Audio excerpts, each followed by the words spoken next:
Bizda shunday jadval bor.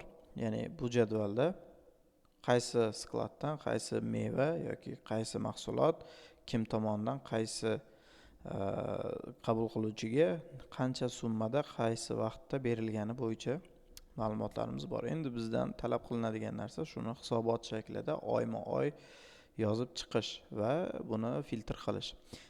Agar siz bu usulni bilmasangiz, demak qo'llab ko'rishingiz mumkin. Buning uchun bizga oddiygina svodniy tablitsa kerak bo'ladi va buni hozir siz bilan 1 daqiqada qilamiz. Svodniy tablitsaga kiramiz. Hisobot nomli yangi sotuv o'zining nomi turishi kerak, adashmasam. Sotuv bo'lib turadi va bizda xuddi shunday jadval hosil bo'ladi. Endi biz nima bo'yicha filtrlaymiz?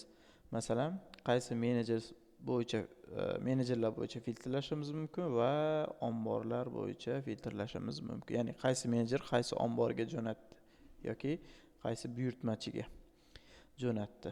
Endi bizda qaysi oylardagi hisobot va qaysi mahsulotniki.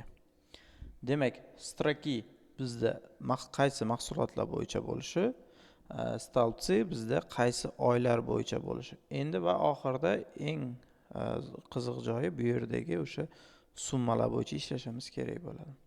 Va buni sotildini значениyaga qo'yamiz va bizda mana ko'rib turganingizdek hisobot tayyor. Endi bu yerda faqat mart, yanvar, fevral bizda bu yerda masalan ombor bor, kun bor.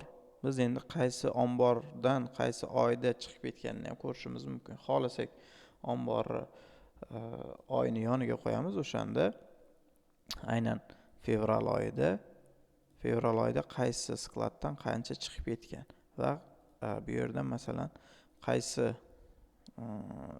o'sha do'konga bo'ladimi, boshqaga bo'ladimi, shuni ko'rib olishimiz mumkin. Tanlasak mana chiqib keladi. Endi buni sal hisobot shakliga o'xshatamiz. Demak, xohlasanglar buni o'zbekchaga aylantirishim mumkin.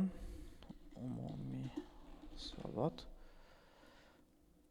Demak, buni ozgina ochamiz. Buni oralarini ozgina ochamiz. Va buni jadval shakliga keltiramiz. Va bizda hosil bo'lyapti. Endi buni sal chiroyliroq qilamiz. Endi qaranglar, bizda hozir valyuta ko'rinmadi. Demak, valyutani ham qo'shib qo'yishimiz mumkin. Buning uchun kerakli ustunlarni belgilaymiz va Ctrl 1 tugmachasini bosib, все formatiga o'tib turib, основnoyni oldiga qo'sh tirnoq ichiga dollar qo'yamiz, chunki bizda jadvalimizdagi barcha ma'lumotlar dollar bilan edi va bizga obrazец ko'rsatyapti mana.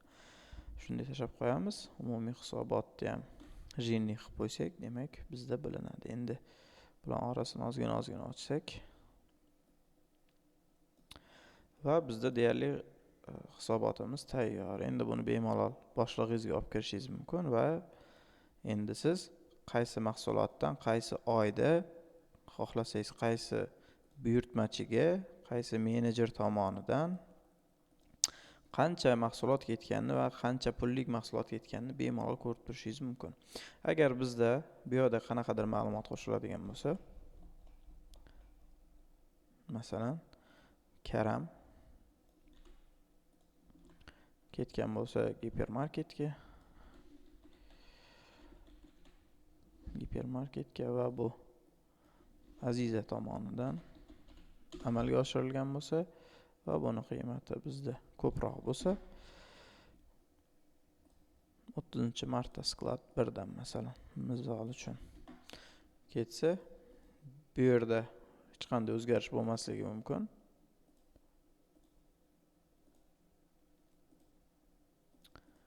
Mana bu yerda hech qanday o'zgarish bo'lmasligi mumkin. Endi buni mana bu joydagi ma'lumotni o'zgartirish uchun daniga kirib turib bitta obnovit bosib yuborsak, mana ma'lumot o'zgardi. Ya'ni ma'lumotni o'zgartirishimiz uchun obnovitni bosamiz. Endi bu jadvalni biz saqlab qo'ysak, endi bu yerga qancha mahsulotni biz yozib borishimizdan qat'iy nazar bizda svodniy jadval o'zi avtomatik tarzda generatsiya bo'lib boradi. Bu ma'lumot foydali bo'lgan bo'lsa, obuna bo'lishni unutmang. Siz bilan Praktikum Akademiya jamoasi bo'ldi.